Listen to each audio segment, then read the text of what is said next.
And I'm curious if you would share, it sounds like your approach has changed over the years, right? Your strategy's Mhm. changed. Do you want to speak to that a little bit about that evolution? Yeah. So kind of that and really the second pivotal point in my career, my journey was in managing the construction company. There's so many times that we had aspiring developers or small business owners come into our office and want to build their business, expand their business, develop a building, but they only had so much money to either buy the building and or expand their operations. Being like, they shouldn't have an if then situation. Like we should have systems and process and ways to figure this out. And so I took my nerd brain and I went and I started like, how can we figure this out? Right. And that really fired my passion for learning about economic incentives and how do you put together the deal where it is financially viable, a win-win-win. So win for the client, win for the community, and win for the owner, the owner's business.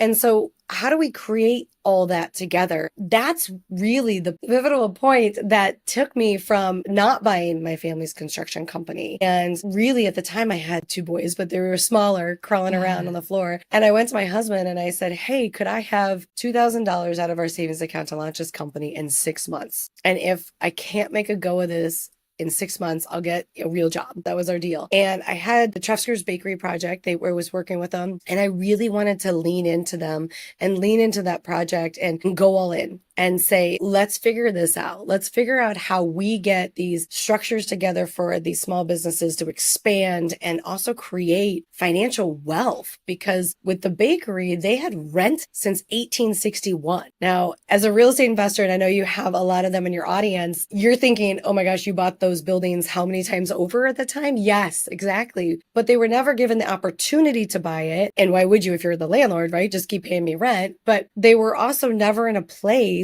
to know how to put together the structure and to know the game.